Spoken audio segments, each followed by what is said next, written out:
Alright, I should be good right now. This is the third time, but third time's the charm. It is what it is. Had to fix yet another issue right there. And my battery is kind of low, so I should charge it. Mission Impossible: The Final Reckoning. Love this movie. Let me very quickly charge my laptop before this goes down. Not in a way I want it to. I love the movie. Let me turn myself back on. Listen, the entity, the way the entity basically controls all of it. And only one man can save everyone from it. You know who it is. Ethan Hunt, Tom Cruise. So, I'm good now. I charged everything and I'm good. I should be good.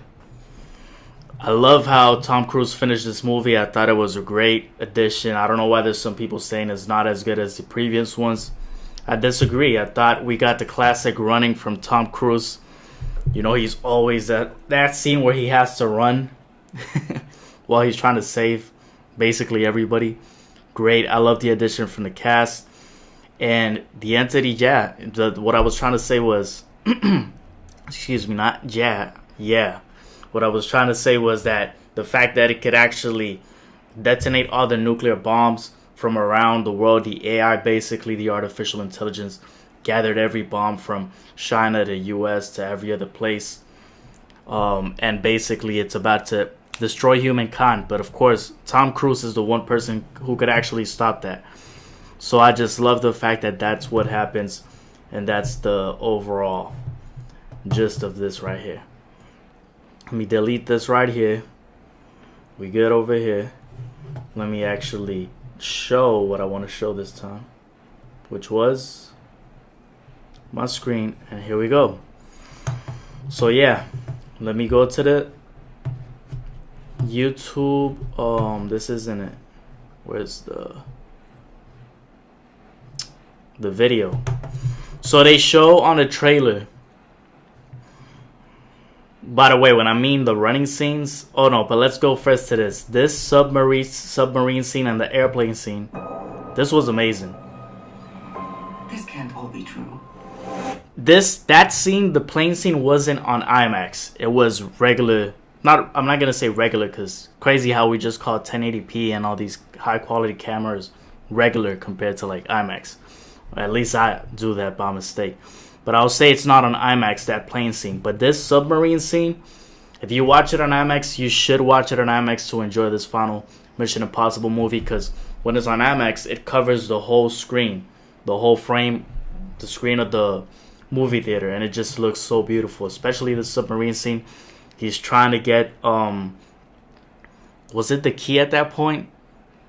Was it the key? I think it was the key. Or was it the other thing? Because he's trying to get two things from what I remember. One of the things that he's getting, forgot already in terms of the movie. I watched it like a week and a half ago. When he gets it, when he has to go all the way down.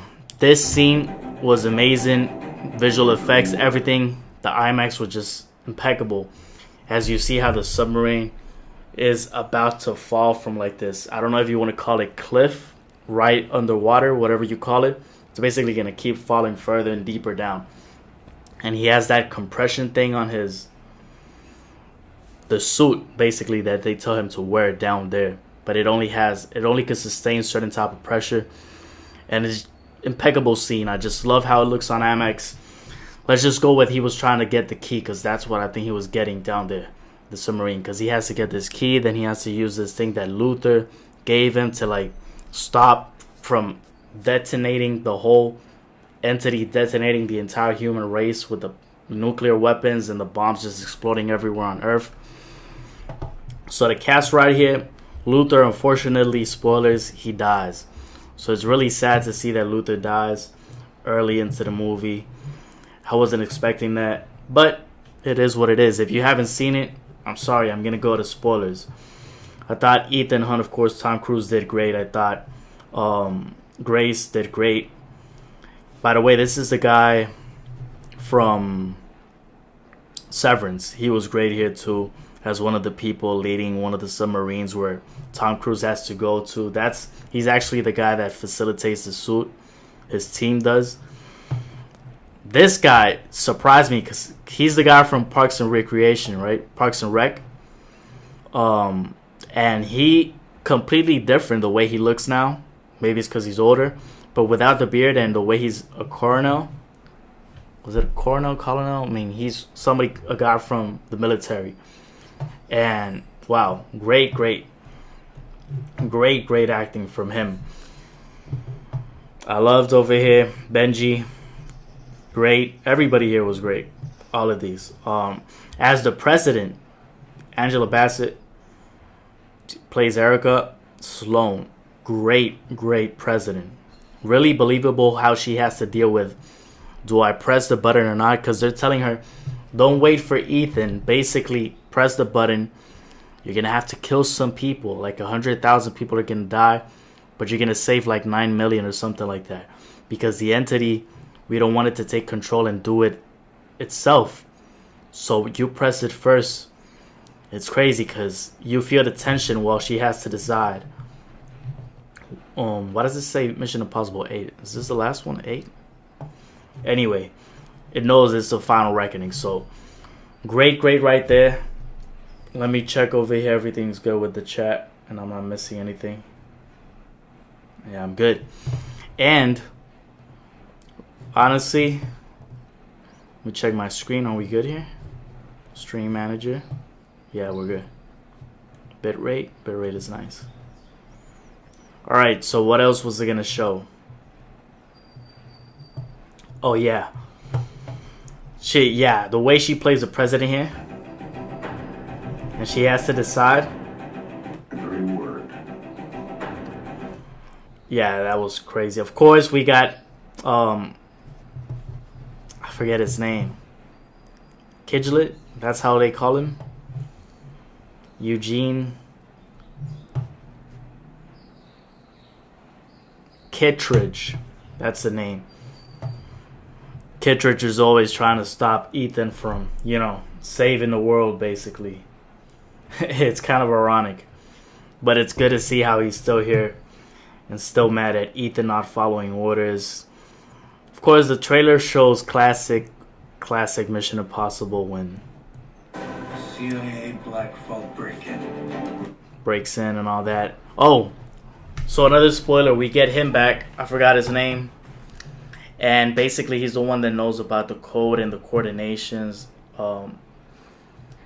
He was really good, too. I liked everybody here. Of course, the villain, still the guy from the previous, not the last one, but the previous one from the last one, Gabriel. He was, he was great here. Incredible. What is the name of him? CIA analyst. Yeah. CIA. Let me see. Nearly 30 years later. It's crazy, right? William Dunlow. Wow. So nearly 30 years later, he returns to Mission Impossible. Crazy to think that, right? Damn, how much time passes. By the way, she's from Ozark. If you haven't seen Ozark, she's one of the people that lead the how do you say it? Narcotráfico, but how do you say that in English? Basically deals with the drugs and manages the whole thing for the Ozark family. She was great here too. Everybody that was trying to make the president hit the button, Angela Bassett, these type of movies should win awards. Because, by the way, how do you have, this is what I was trying to get to, the Oscars introducing Best Stunts category in 2027. You're leaving out Jackie Chan and you're leaving out Tom Cruise. Tom Cruise throws himself from a cliff in a mountain. Not the last one, but before the last one. And he throws himself. Breaks 6 bikes. And how do you have him not win? Makes no sense to me. But hey, I love this movie. I thought it was a great ending. Saw it with my parents and they even said they kind of cried. My dad said he was like crying low-key. Crazy, because, yeah, it's the end, and we're not seeing, from what it seems, another Mission Impossible from Tom Cruise. Love that the CIA analyst William Dunlow came back. Meant to kill him. This is when they're talking about everything that they did against Ethan. That bomb thing that where he's running, it was meant to kill him.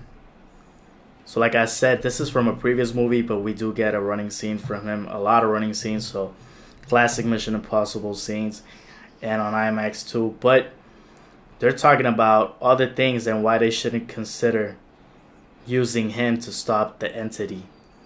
But of course, they end up using him because the president decides to. They have no other choice. It's better than to trust Ethan, which basically never follows the rules, than to trust the entity. They showed when he gassed everyone. A security briefing. Yeah, that was fire. So I loved how they kept talking about him and how basically they can't trust him, but that's what they're going to use because they definitely don't trust the entity. So they basically, I won't say lock him, but for lack of a better word, lock him up. It's still not clear why he's here. But it is clear eventually because he wants to stop the entity and all that. So I love this. And the president, I mean, I'm glad she won an award for her role on Black Panther, but I thought she did great here as president. We have to deal with him. Should he choose to accept? Of course he accepts. And this is where we actually see CIA analysts. The crew, they're not with Ethan during this time because they got to go find the coordinates and kind of hide from everybody that is trying to get them. They actually end up fighting against the Russians, ironically, where one of the keys was in the submarine down below all these years. The Russians are still trying to find it. So, and the code. So, crazy when they actually find the CIA analysts right here. It ends up happening that William Dunlow has been followed by these Russians all this time just to try to get the code, while the crew over here with Grace are trying to actually get it. And Benji, they're not with Ethan. Ethan is separate. He was trying to get the other part down below in the submarine. So that's what happens. Gabriel, I gotta say, Gabriel is a great villain, man. I love how he's a villain here. Oh man, this scene. This was a fire scene. Of course, he got the key there. But that scene where he's down below and he's trying to get saved. They gotta make him breathe again because, man, he was down there for a long time. That was a great scene. Submarine scene is all in IMAX, man. I love that. I love how it's all in IMAX. Let me get a better posture here. Really changes everything. Him, what's his name on Severance? Is it Mr. Milchick? He's great on this movie. What exactly is the plan? Yeah, that was great. Here's where he connects with the entity. Of course, Benji, like I said, and everybody else. She was great. He was great too. And Grace. They're over there actually trying to do things themselves and help out. R.I.P., man. He was great. He's always been great, but yeah, they killed him right there. Let me show him. I was kind of disappointed that they killed him early, but hey. This May. Man, we're already in June. Alright, I'll give a slight spoiler. This never actually happened. This was a memory scene from when Ethan is speaking to the entity. He manages to stop it. This actually happens. That would have been crazy if it actually happened. This is from the last. This is one of my favorite Mission Impossibles. But they're just showing everything he's done. So what else was I gonna show? Oh yeah, there's one of the running scenes. Of the sum of our choices. Of the sum of our choices. Sum of our choices. That was a great airplane scene. They didn't really show the running on this trailer that much, but that was great. The holding to the plane, that was fire. I'm telling you, the submarine scene to me was the best because of the IMAX thing. The way Grace basically saves everybody with the taking out very quickly where they save this. It's like this transparent hard drive thingy. That's how could I describe it, like a USB flash. Bro, crazy scene because she has to like pull it out fast, cut some cords. They gotta manage everything well while Ethan is getting the other part. And they find a way to stop it, but it was really good. It was nerve-wracking, if you want to call it that. I loved it either way, though. I loved it. My bitrate is pretty good here. I got new alerts. Alright, I'm good. But yeah, that's what I wanted to go through. That's what I wanted to talk about. Let me make sure I got this over here. So, let's see what they actually gave it. They gave it an 80% on Tomato Meter, Popcorn Meter 89. I loved it, yeah. I'm glad people liked it. Despite the bloat that comes with laboring to wrap up the series in the most cathartic way possible, the filmmakers were wise to keep the outside story on Hunt's and Cruz's shoulders and legs.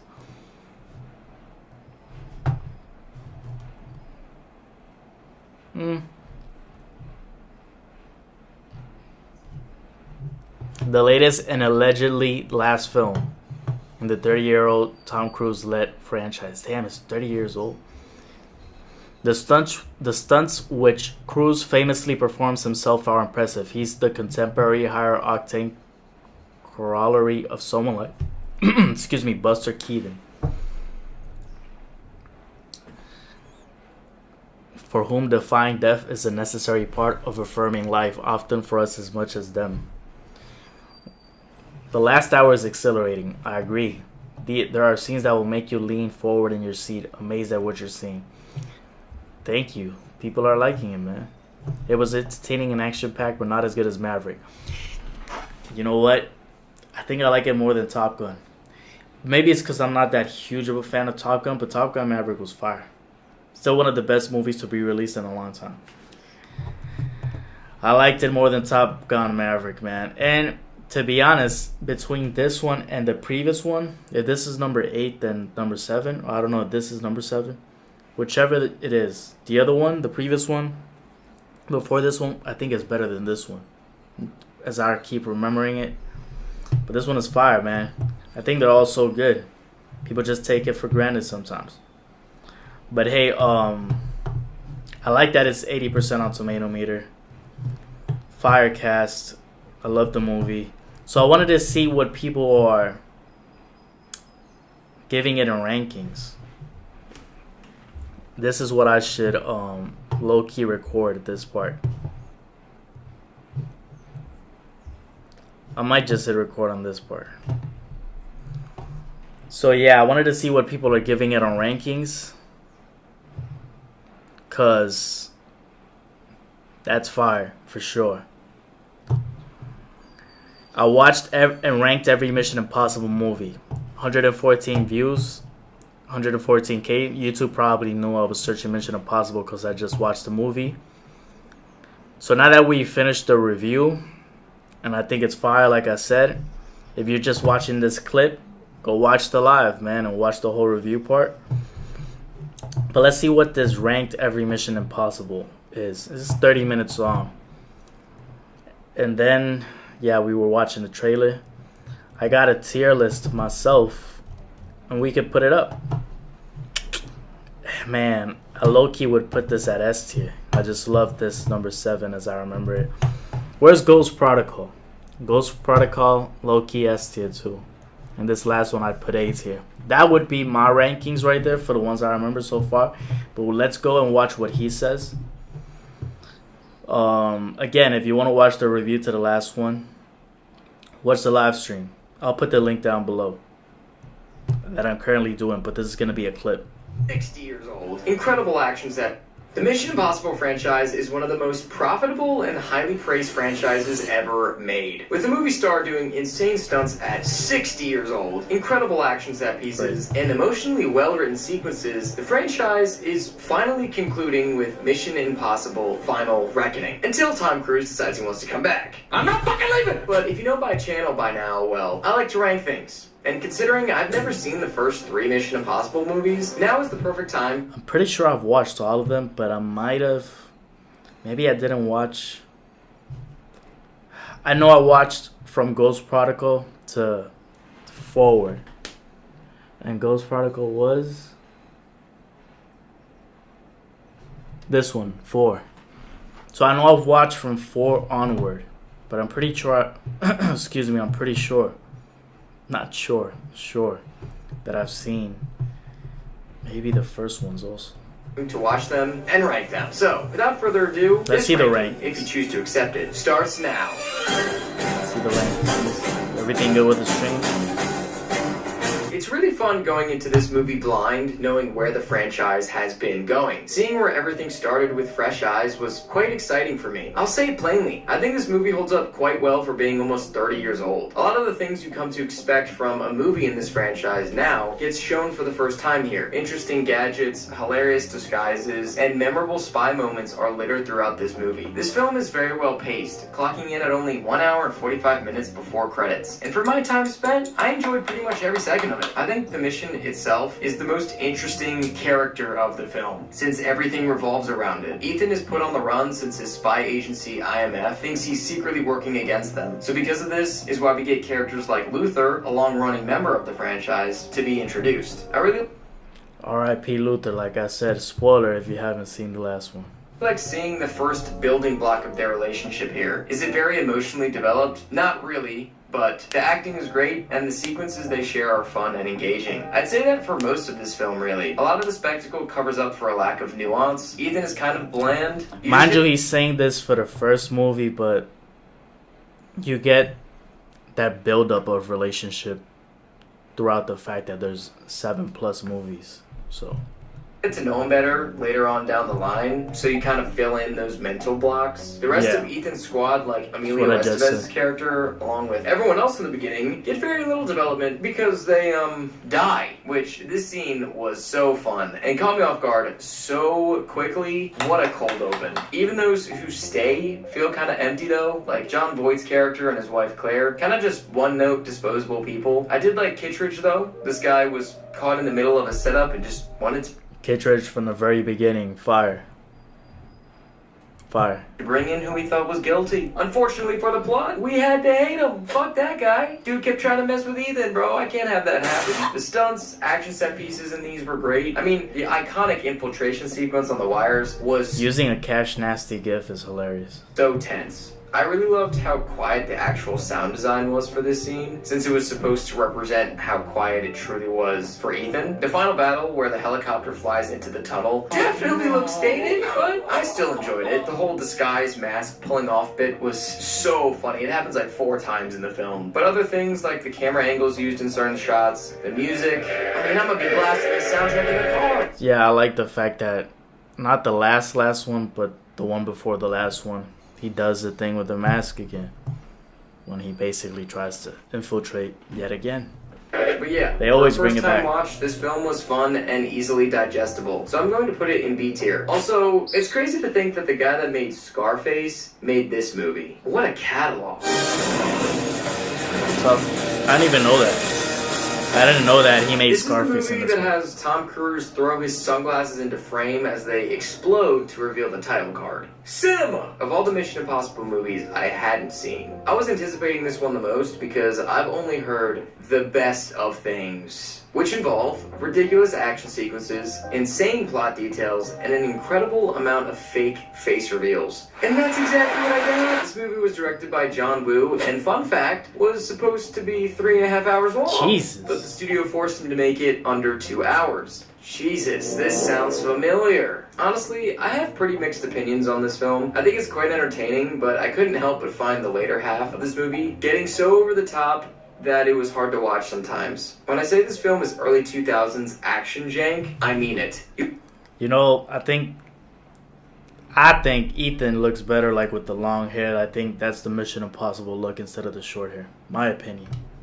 You'll have gunshots with Just some had to put it Saudi that way. overlay coming out of the gun, quick camera cuts, and some of the most insane dialogue you've ever heard. You mean it'll be difficult?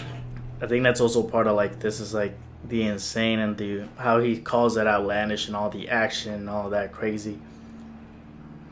I don't know why I'm thinking about like Zack Snyder with the cape flapping and all that, but like the long hair gives with the slow-mo and everything more like of an action vibe.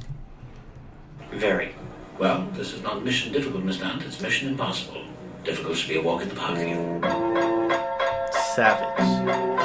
Some action set pieces are quite fun to watch, though. I mean, that is the whole point of this franchise. I think the whole breaking in section was handled well here, and the final action sequence was bar none just That type of straight style ape-shit craziness. There's a part where Tom Cruise and the villain, Sean Ambrose, fling each other's bikes in the air and they explode onto each other. Fucking awesome to watch. In terms of character development, I feel like Ethan was this shallow kind of character like in the first one. They give him some depth, I guess, by making him care for Naya, his partner in crime, a thief helping him on a mission, but I couldn't really buy it. They meet once, have sex, and then immediately fall in love? Come on, Ethan, you need to develop a long-lasting connection, talk for months, get into a situationship that lasts way too long, and then eventually end things before they do anything, before you can say you're in love with them. Nah. But either way, that's funny though, but somebody made like a tier list of ranking the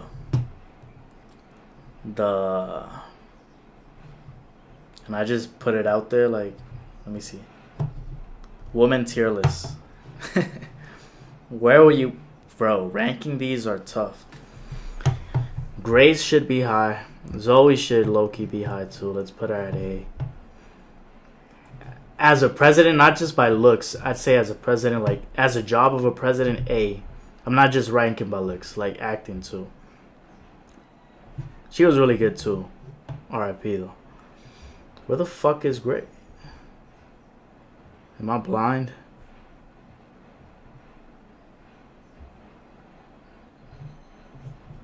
I don't know. Maybe they're missing. Anyways, Naya was at least a better written character than Claire from the previous film, but that's not really saying much. The antagonist, Sean Ambrose, was so cartoony it was kind of hilarious. This dude has the most insanely strong accent and absolute diabolical villain motivations. His whole plan of releasing a deadly virus on the planet for no real reason besides money was kind of refreshing. Like, sometimes all I need is a diabolical villain for the plot without the traumatic backstories, you know? But yeah, this film is hilarious. It's a good time if you're 10 years deep looking to throw something on, I'll tell you. Because honestly, you don't have to watch the first one to understand what goes on here. It was nice seeing Ving Rhames again, but other than that, I throw this movie in C tier. It's fun, but I don't know when I'd ever want to rewatch this one again. So This hold up movie though. startled the shit out of me from the first. I might agree with that one. I might agree. I have. Now this is somebody else's ranking. So somebody else had a rank like this. So hold up. Somebody else had that one. Mission Impossible 2 at B. Who put the last one at D, bro? Nah. This guy is tripping. Whoever made this community rank, terrible. No way. Where's mine? So I have the last one at A. I got the previous one before that one at S. I got Ghost Protocol at S. Would I agree with Mission Impossible, the second one, which is, let me make sure. The second one is this one, right? Yeah. I mean, they got it like this. They got this other cover art. Fuck. Would I put it at, let's put it at C, like he did, for now.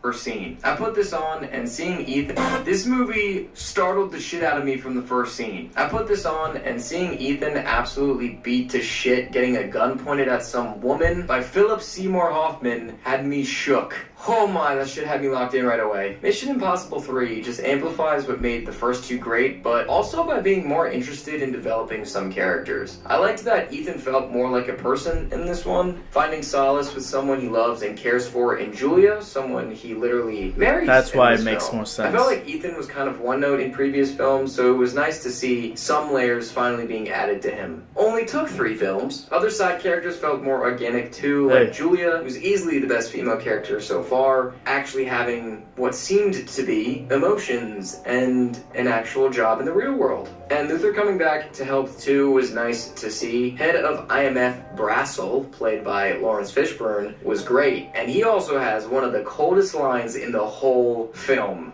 You can look at me with those judgmental, incriminating eyes all you want, but I bullshit you not. I will bleed on the flag to make sure the stripes stay red. God damn! I'm glad we get introduced to some new characters too, like Benji, the GOAT for later movies down the line. His time will come. Just not in this movie, I'm afraid he's barely in it. However, I think this movie's villain is what sets it apart from the previous for me. Now, there is 2 villains, technically, and neither of them are super layered, but Philip Seymour Hoffman's Davian and Billy Crudup's Musgrave's surprise villain arc were incredible. I found both characters to be extremely interesting to watch on screen, obviously because their performances were really good, especially Philip And I've seen him in something else though. I've seen him in something else. Seymour Hoffman. I mean, he kills it in every scene he's in. But as mentioned before, the scene where Davian holds Julia at gunpoint, only for it to be revealed it wasn't her, it was one of his workers. 10 out of 10 scene. So well made and incredibly gripping. Finding out that Billy Crudup's been working in the gray, essentially, helping Davian only to turn on him later and use him for government gain, was entertaining too. And it also helps that Tom Cruise killed it with his performance in this scene. Now, this movie's action is incredibly gripping. Definitely the best between the first 2. The opening rescue mission, saving Hunt's protege Lindsay, was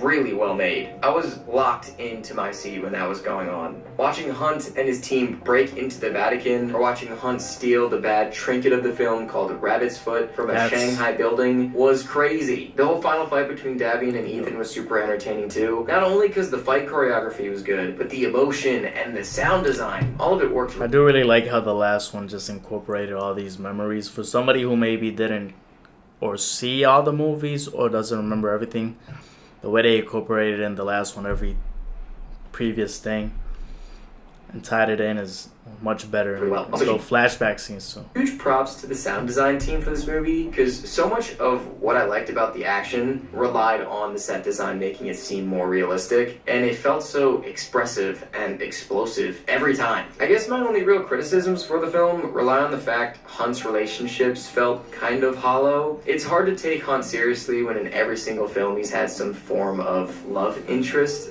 I guess. Especially in the last movie, since Naya was such a crucial part of that film. Like, why wasn't she in this? Also, it's hard to feel sad for him losing his protege when the only history they've shown was between them in flashbacks, like 10 minutes into the film. I'm shocked they didn't just use Naya from the last one instead. I feel like that would have hit way harder and would have concluded her character arc, in some way at least, instead of this open-ended question. But other than that, I really enjoyed this film. It's fun, characters are developed more, and it looks really good for being almost 20 years old. And the villains were great too. So with that being said, I put this film in A tier.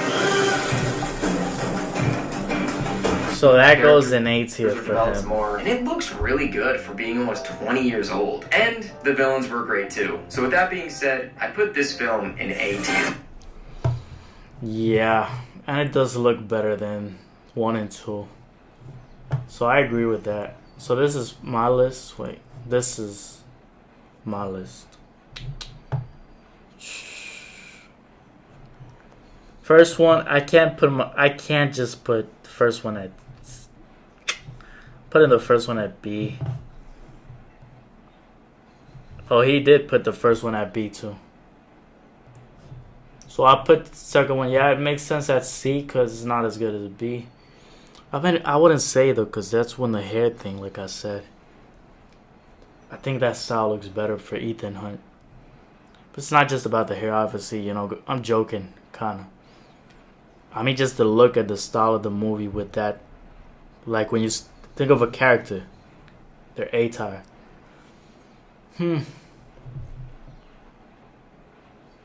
I'll put it like that, yeah. And so the third one he did what? What's with the images, bro? I'm trying to find the images. 1, 2, 3, 4, 5, 6, 7, 8. Yeah, so there's 8. Where's the third one at? This is the third one. So third one goes with A, goes with the last one. That makes sense.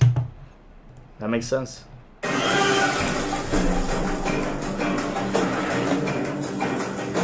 Oh God, I love this movie. It's my Mission favorite. Impossible Ghost Protocol. I was gonna say that's the one. That's the one. I knew it. I knew it was. I love that one too when I watched it. S tier. S tier. And I had it in S tier for a reason. Oh God, I love this movie. Mission Impossible Ghost Protocol sets this series in a newer direction, and it's just so apparent. The style, the action, the comedy, the development, the storyline. Oh God, this shit's too good. This right here is my favorite thing. I think based off Fine. of my initial reaction, you guys can tell that I love this movie. So let's talk about why. First off, That's it continues the story from the third one in a way that isn't regurgitating a similar plot. This whole government conspiracy is used in such an engaging way. Everything mentioned or brought up in this movie has a proper payoff by the end. Like Ethan rescuing the Russian inmate in the beginning helps him out near the end, for example. I love the whole idea of Ghost Protocol in general, where the IMF It's fire. It's fire. And that's why I keep saying. That's why I think of like the iconic Mission Impossible look is when he has the long hair. Because the Ghost Protocol, he has the long hair.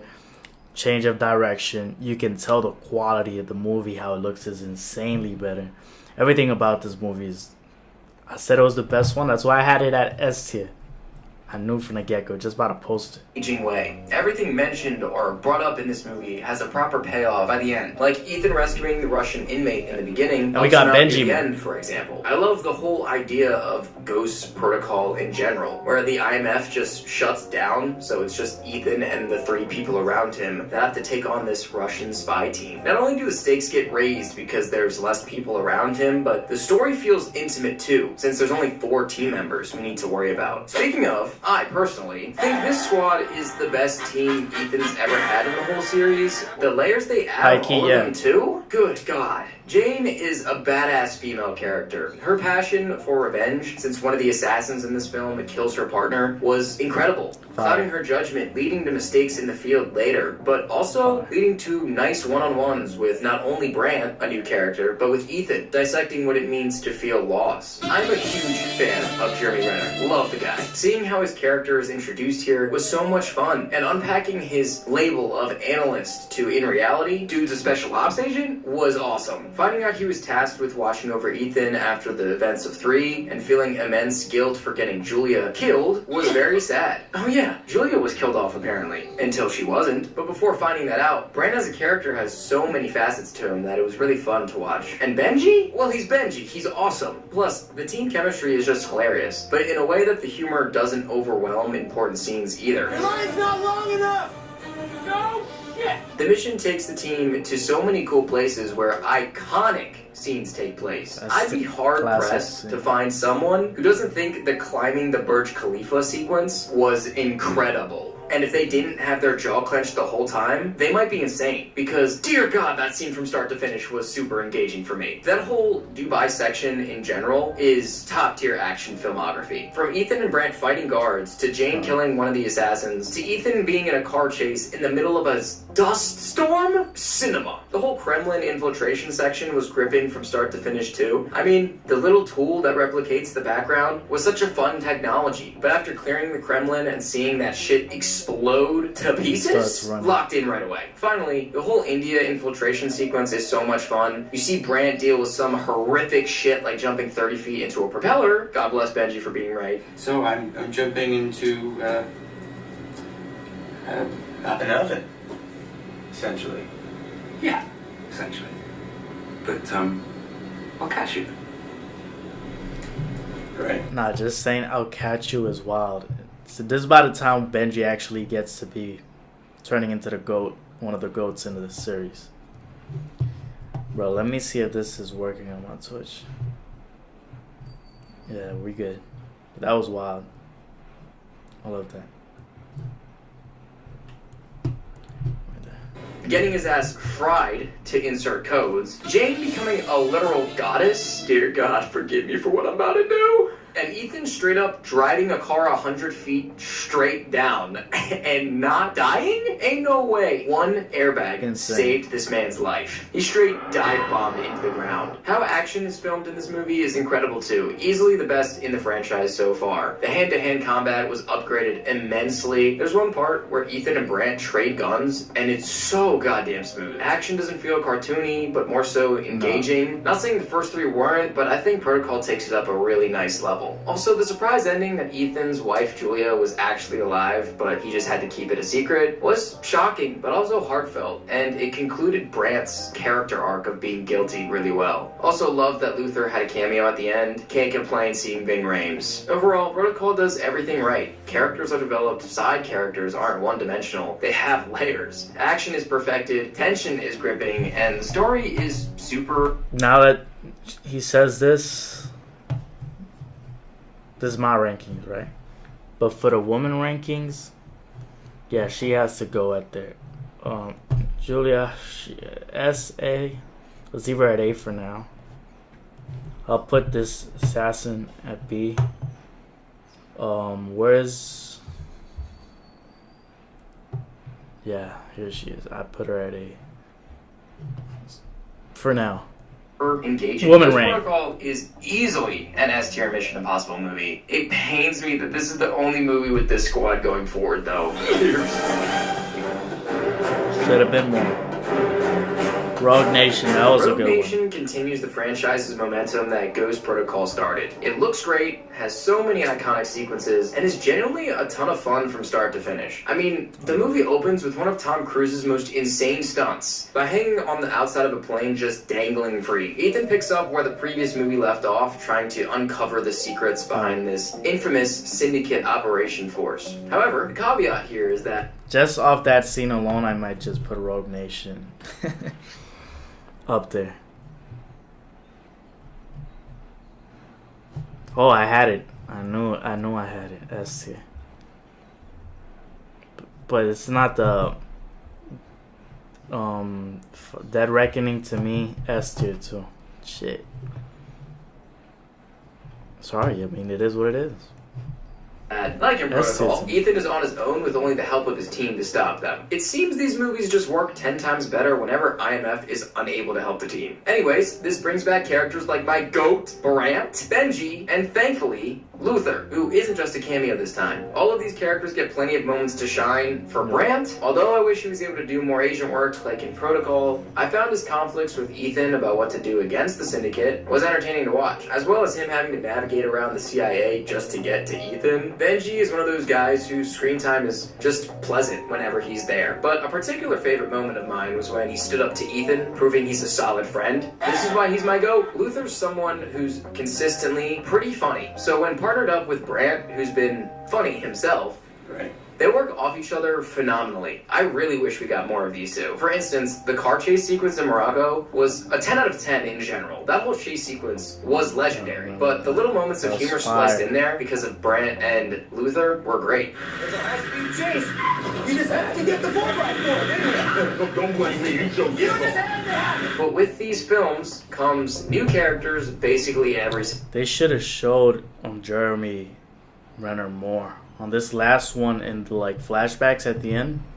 I don't think I saw him So that the much. newbies this time around are CIA executive Alan Hunley and Ilsa Faust, who's, Lord have mercy, I'm simping for every time she's on screen because god damn! Hunley's character was a fun kind of foil. Although not as passionately antagonistic as Kittredge was, he still had some moments with Brant, for instance, that were entertaining to watch. Ilsa, though, is basically a full-fledged character in this. She's got her own motivations, immense action set pieces, and a full character arc that propels her from basic side woman character to her own fleshed-out character. In my opinion, she's probably the best written female character we've gotten in the series up to this point. I still love you, Jane. You were done wrong. I wish you were here. But Ilsa, she's got my heart now. I'd say in terms of Ethan's character, he's back to that pre-Mission Impossible 3. Yep, I remember. Ilsa. S tier. It's hard to like see with the pictures though. I feel like they could have used way better pictures. Whoever used the pictures here, bro, like get better pictures.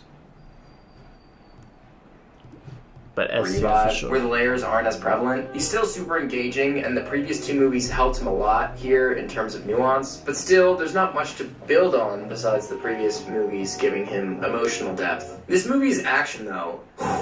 As I pointed out, the opening sequence was super entertaining. Right. That's not even the best part, in my opinion. Watching Ethan fight to keep his oxygen levels up while inserting a system key underwater while dodging this machine thing had me literally on the edge of my seat. Fun fact. I tried holding my breath to this whole scene and almost saw God past minute 1. The motorcycle car chase sequence in Morocco was a blast too. Ethan secretly taking out syndicate members in Vienna was also entertaining as hell. And the final act where Ethan reveals the syndicate was an operation catalyzed by British intelligence and stopping Lane was... You didn't even need to have some crazy shenanigans happen. It was kind of a simple final act, but it was still super fun to watch. I thought Lane was a pretty decent villain. Not my particular favorite. He was kind of boring. Like, I didn't really enjoy watching him on screen, but I do enjoy the idea behind an anti-IMF, an organization designed to destroy governments. I think that's pretty cool. I'd say I enjoyed this movie as much as Ghost Protocol, although I don't think it's better than it, but I will still put this right behind Protocol in S tier. I really have no issues with this movie. It's a ton of fun. That's what I was gonna do. So for the rankings, Ghost Protocol up, but we can't like horizontally. No, this isn't. This is mine. There you go. Ghost Protocol has to go 1. I'd put Dead Reckoning second from Rogue. There you go. Fire. Fire list. Fire list. It really is just banger after banger after banger, huh? Fallout just proves that. Fallout is the first movie of the series I saw in theaters, and I remember enjoying it then. But now, yeah, it still rocks. Fire. The whole post-protocol Fire. thing here is still super... Fire. Superman, basically. Just delivering fire. Fallout. S tier. Shit. Might be over Rogue. Dead Reckoning, Fallout, that's my ranking right there. Fire, bro. prevalent because this film just knows how to entertain. It's the perfect kind of film where the That action is scene incredible, was the stakes insane. are raised, the stunts are insane, but the story is still engaging enough where it doesn't seem cartoony Scene or was cringy in any way. This movie is the long-lasting effect of the aftermath of Rogue Nation. Put simply, because Ethan locked up Lane from Rogue Nation, his syndicate supporters started their own group called the Apostles, with John Mark writing manifestos trying to continue what Lane started. It's quite engaging and has this world is going to end if Hunt and Co. can't stop them vibe. Ethan gets a lot of critical development in this film, which was so crazy now having seen the third movie for the first time. I knew Julia was important, but now understanding why she was so important is game-changing for me and honestly makes this film better. For instance, the reasoning why they weren't together in 4, how she made do without Ethan, how she learned from Ethan to eventually do what she's doing now. I really liked that kind of emotional closure Ethan got there with her, because it's rare to get any closure for some of my favorite characters in this franchise. God damn it, I miss you, Bran. And you, Jane. The rest of the team at Front 5 is here though. Benji gets some fun moments to pop off and have fun, as well as just prove how capable he is on the team. Sure, Benji's he the can't goat. fight as well as Ethan or Ilsa, but dude pulls off impersonations hella well. Luther is the man, constantly having Ethan's back, working on stopping the bomb detonation, was huge, and I honestly just enjoy knowing he's been in every single Mission Impossible movie. Ilsa continues to prove she's awesome. At first you question why she's even in this film, but how the story goes about revealing her reasons was quite intelligent. It's quite understandable why she's doing what she's doing after she reveals that she's doing it because her government is tracking her every move, because she went deep undercover working with Lane in all of 5, so she's considered a threat. Plus, her chemistry with Tom is great, and that one moment she shares with Luther where he tells her she's one of the few women Ethan's ever cared about was pretty sweet. Hunley makes a return appearance from 5, and while the dude dies, Rest in peace. His involvement this time around was very entertaining. I especially enjoyed his scenes with Ethan, building up the conflict more and more, eventually revealing Walker's big secret. Now, Walker, Henry Cavill, my beloved. He's so goddamn good, His scene I don't know was- who's my favorite villain per se, either Walker or Philip Seymour Hoffman's Davian. Walker It's is- hard to choose, but Henry plays this CIA turned terrorist to a T. Every scene he shares with Ethan's team is really fun, and watching that final battle between him and Fire. Ethan is so chaotic and engaging though. It was so Man, tense. I think the love reason I like that him a lot scene is where they're right there, the top of whatever you call that, a mountain, whatever. Fire scene, bro. Fire. Shit. Fallout. What do I have Fallout at 3? Oh, man. It's between Fallout and Rogue. Tough. Ghost Protocol number 1. But shit, I don't know. They're all S tier right here, but Fallout, that scene and the bathroom scene against Superman. I'll call him Superman because he's still Superman to me. Fire. I think the reason I like him a lot is because of how much we see of him. Unlike most other Mission Impossible villains, How's the Twitch stream looking, bro? Is this shit lagging or not? We good? Yeah, we good. Fire.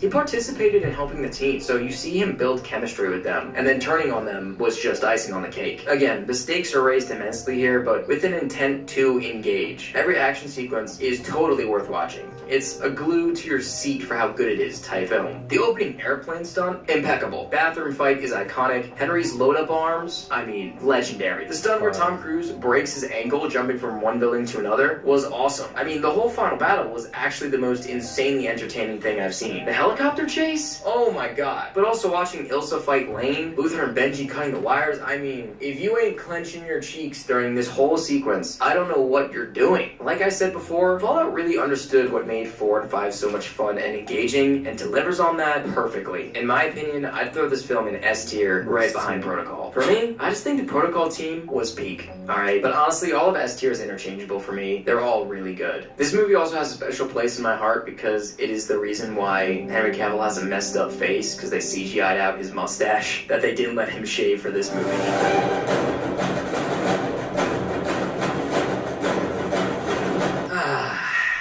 After 3 bangers, it was only a matter of time before it hit a hurdle. Now, I ain't saying this film is bad by any means. Nah, Far from it. It's great, bro. It is great. Dead Reckoning, I love it.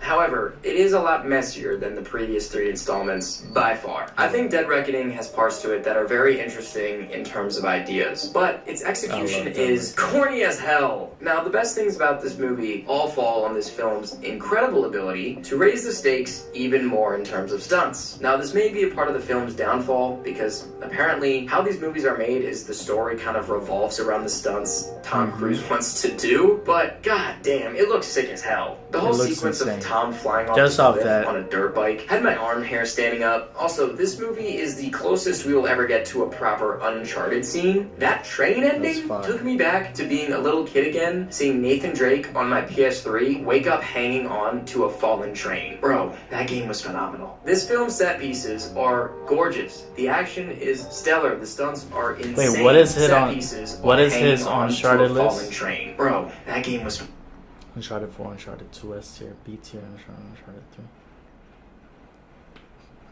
Good list. phenomenal. This film's set pieces are gorgeous. The action That- is stellar. When they're in the car, that small car, he's tied with Grace. Fire.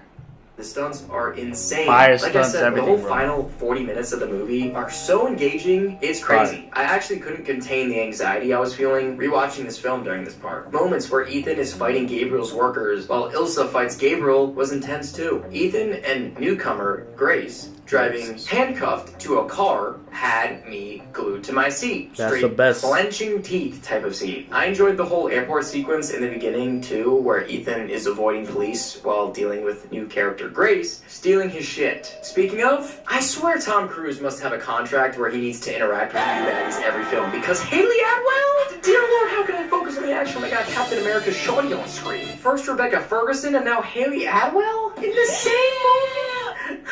I used to pray for times like this. The cast is great as always, That's too. funny. Ethan is a great lead. I loved how his character has just evolved into the kind of guy who will always protect his comrades or friends over himself, no matter what. The rest of the team is as fun as always, and the team chemistry is excellent. Benji and Luther bring the comedic moments, but also some down-to-earth scenes too. Ilsa, rest in peace, queen. I felt had finally R.I.P. reached her peak chemistry with Ethan, so I was high-key vexed to see her die in this. But hey, at least she got some closure. Can't say the same for Jane. Haley Atwell's character Grace has some great chemistry with Tom too. I feel like anyone who joins the team at this point will automatically just get along with everyone there, and it's pretty impressive. However, this movie's pacing is a mess. It is so long. It takes 30 minutes for them to get to the opening title card. I straight up thought the movie must have started, and we haven't even got past the cold open. That's crazy. But it is There's long, parts but in this still, I film love it. that involve characters just exposition dumping the plot so much, I just couldn't help but check out. Now, the actors are great, so I'm still locked in most of the time, but couldn't we have half of these scenes cut down? Especially because the concept of this film isn't even that hard to explain, that it requires immense exposition time to develop. I love it. I remember seeing this one, and even though it was long, it never felt long to me. I remember literally saying that. Because it was a 2-hour and 43-minute movie, and I felt like it just went by. For me, I was always, what are they doing next? I wanted to keep seeing what they were going to do. So I had no issues with how long that movie was. Dead Reckoning is fire. So nah, I don't agree with that. Evil AI. Like, we get it. It's an AI program that developed a sense of superiority, can think of every possible outcome, and will always be 3 steps ahead. Why do we need a 20-minute sequence involving agents telling me this? I don't think the idea of an evil AI is corny, but goddamn. It was hard keeping a straight face when they were having serious conversations and kept referring to this AI as the entity. Also, I'd go so far to say this movie's villain is probably the worst in the whole series. Gabriel just sucks. And I wouldn't mind this guy. I disagree. He was a standard villain of the movie, but tying him into some unseen backstory with Ethan, like why? Like, why are we doing that? It seems ridiculous, especially this deep in the series to start poking into backstory that has no real merit. Like, Gabriel made Ethan? Okay, sure, how? Honestly, this part made me dislike Ethan's character a little bit in this movie too, because why did they include this? I'm glad Kittredge showed up again, but like, where's he been for 6 movies? There was no explanation for it at all. I don't know. This movie has great parts. There's very exciting moments. I'm definitely down to rewatch this type of movie again, but in terms of the whole series, it's kind of goofy for me. No way you put it low. And it took me out quite a bit. And the whole Ethan backstory and Gabriel stuff, just in my opinion, I think it actually sucks because it kind of takes away from the history Ethan's already had. Like, if it was so important, why wasn't this mentioned earlier? Or that at makes least sense. Tie it in a way that's not so lackadaisical. So while I'd watch this film again, I'd throw this movie in B tier. Now, this was considered a part 1 until they decided that the next movie was going to be called Final Reckoning instead of Dead Reckoning Part 2. So now it's considered its own thing, but now it's called...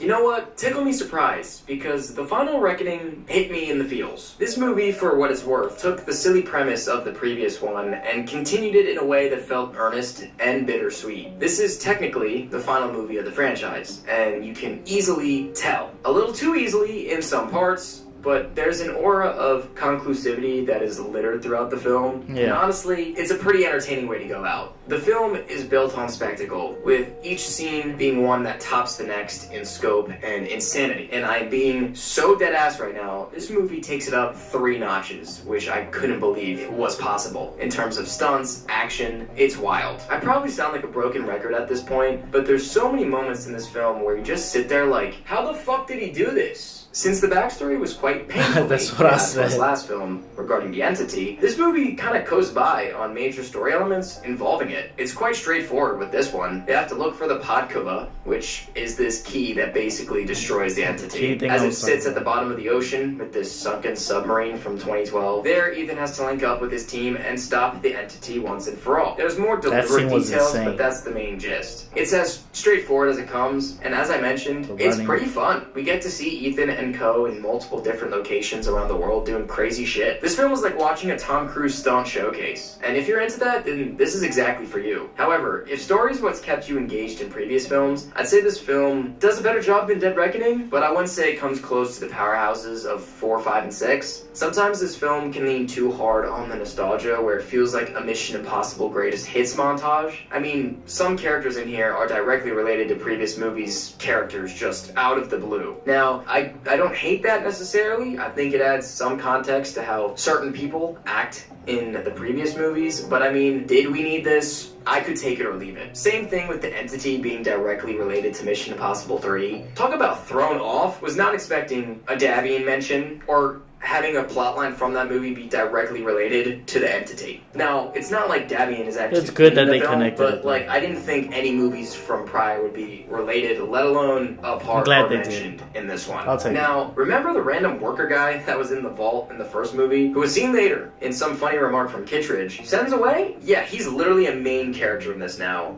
and becomes a literal member of the team. Color me surprised. The team this time around is alright. I've obviously made my comments on what my favorite teams were, but this one is pretty decent. Obviously, Benji is great, and I truly enjoy Grace. I think she's a cool newcomer, but bringing in Pom Clementieff's character, Paris, and a cop character from the last movie named Degas, they're okay. They weren't really given many layers. It's hard to Decent. compare I'd them agree. When Ghost Protocol just set the bar so high, and then Rogue Nation took it even higher. When you have side characters in those movies that have literal character arcs, here it's kind of just one note again, almost Mission Impossible 3-like. This movie sends off Luther, though, just one note again, almost Mission Impossible 3-like. That's This funny. movie sends off Luther, though, in a very heartfelt, sacrificial scene that had my stomach in knots, not gonna lie. And once he's gone, you can really feel it in the team chemistry. I generally loved Sending. how Luther and Ilsa affected the team dynamics, and it's kind of a shame how they got removed, especially Ilsa. I personally think she should have been endgame for Ethan. I don't know why they kind of Should've. introduced Grace so late, when Ilsa was right there the whole time. Now, I this kinda movie agree. is Ethan's conclusion,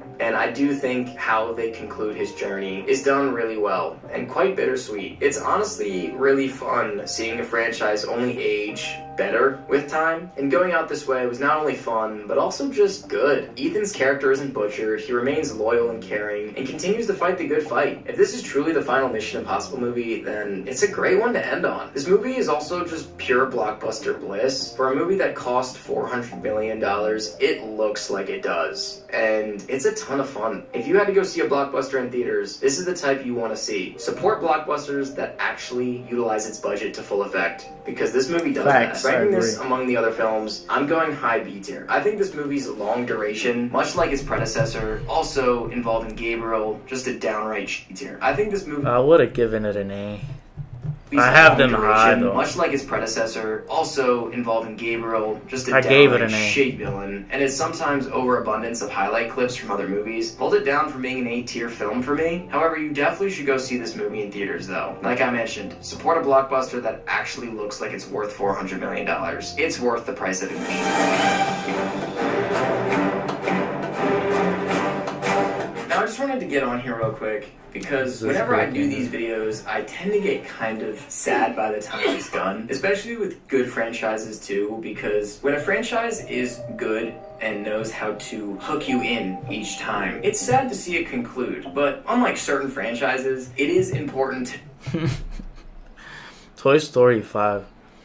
I don't even know we're at 5 at this point. good and knows how to hook you in each time. Forgot. It's sad to see I it did see conclude, 4. but unlike certain franchises, it is important to know when to end. And with Harry Potter recently, and now the Mission Impossible movies, it's fun to watch a franchise consistently stay great the whole time without veering into destructive territory. I enjoyed watching Ethan Hunt and his stories throughout the years. I genuinely believe Ghost Protocol, Rogue Nation, and Fallout are borderline masterpiece action films. Yeah, and the they final are. film is a solid conclusion that's worth watching all of the previous films up to for it. This franchise gives you so many great characters. I'm telling you, bro. I'm telling you. From Ghost Protocol to Forward, just watch all these. You're not gonna be bored. From Ghost Protocol, from Mission Impossible 4 to 5, 6, 7, and 8. It's like 4, 5, 6, 7, 8. 5 masterpieces. insane level of action. It's the best. With one here, Dead Reckoning right there, Fallout right there, Rogue Nation right there, and this one.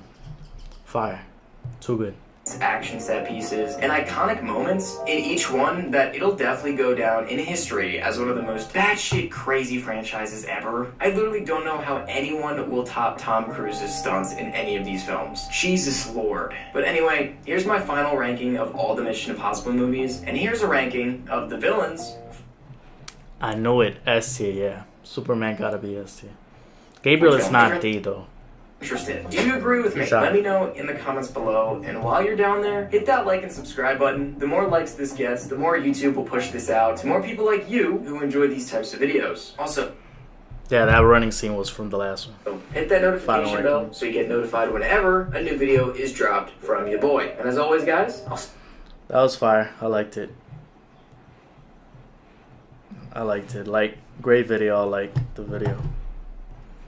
But basically agree, but my list would be, I'd have not the Final Reckoning at B, I'd have it at A. 3, I'd have it at A. First one at B. Number 2 at C. I'll agree, I'll leave it there. I could put it at B, but I'll leave it at C. You know what, I'll put it at B just, like I said, he started to have that more look of Mission Impossible. So I'll put, I don't think it's even a bad movie. I'll put it at B, but below the Mission Impossible here. So, 1, 2 right there. Final Reckoning at A, Mission Impossible 3 at A. This is where Goatless starts happening. Goatless. Shit, I might even put this at S, but nah, let me chill. I'll put it at A. A is really high. From this to this right here is just fire. And shit, I mean, Mission Impossible 3, so you could just go boom, boom, boom, boom, boom. But I'd watch it here. Anybody I want to start watching Mission Impossible, I'd say watch from Ghost Protocol forward. And it's fire. Obviously, you can enjoy these, but greatest of all time. Insane. Ghost Protocol, greatest Mission Impossible movie. Dead Reckoning, I have it really high. He doesn't have it as high. I have it really, really high. Fallout, insane fire movie. That's where Superman is, right? Fire. Shit, it might go here. Tough one. Tough. These two are interchangeable, bro. I could literally do this or do this. Fire, though. Hard tie right there. Rogue Nation, fire. And then Final Reckoning here. Mission Impossible 3 here. That's my list. Fire, alright. How does this look right here? That's my list right there. Let's see what's happening.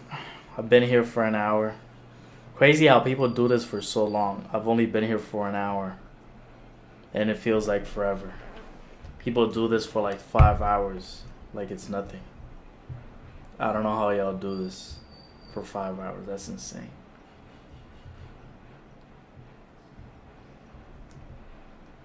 From Mission Impossible 4 to 5, 6, 7, and 8. It's like 4, 5, 6, 7, 8. Alright. 5 masterpieces. I'm out. Insane level. Great last movie. Great video. That's all I wanted to see, basically. Let me know your thoughts. I'm out. Peace.